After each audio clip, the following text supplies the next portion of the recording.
Hello everybody, this is soychincho.com and today we have the Gear 2 that's just been announced right here in Mobile World Congress in Barcelona.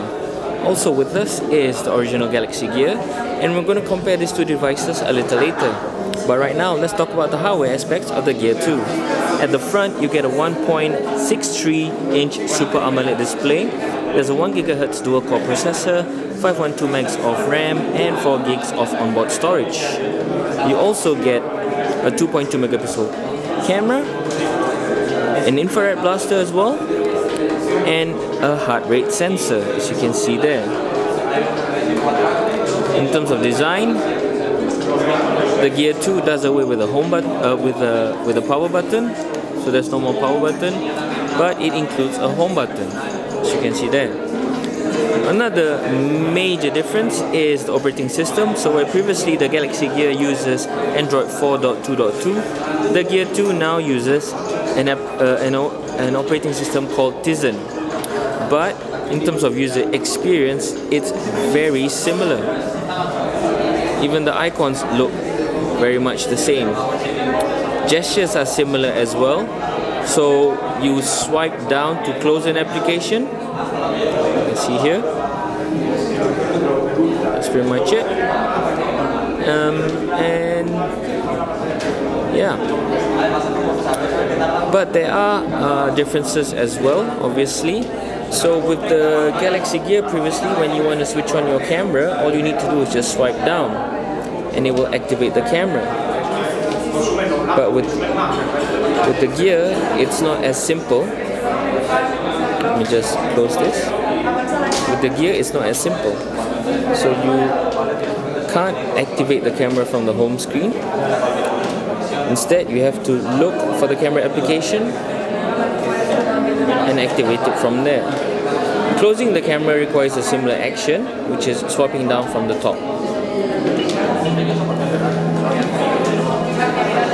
Alright, so let's look at how the heart rate monitor works.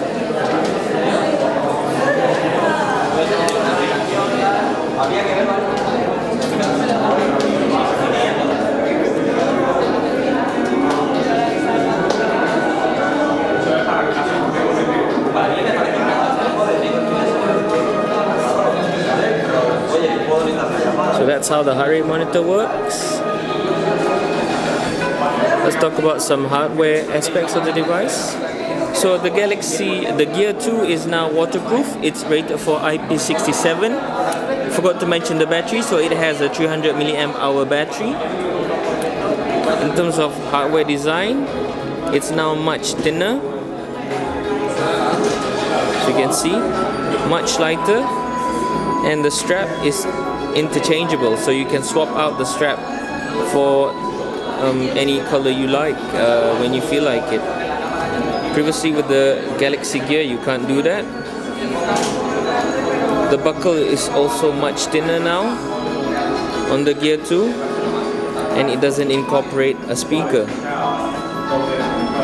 Charging is done via a dock through these contact points, similar to the one on the Gear, but different design. Because of the different design, also the dock of the Galaxy Gear is not compatible with the Gear 2, so you will have to have two different docks to charge the device. Settings has also been improved, so there are now much more things that you can configure with the Gear 2. For example, you have a privacy lock for you to lock out the device and not let anybody use it. There's also a profile setup for you to include your personal information. This is mostly for the S Health tracker. And that's pretty much it. In terms of interface, again, there is not much difference if you are a user, but there are subtle differences. For example, like if you scroll in the menu and you go up to the end, there is that indicator to tell you that you've reached the end of the menu. And yeah, that is pretty much it.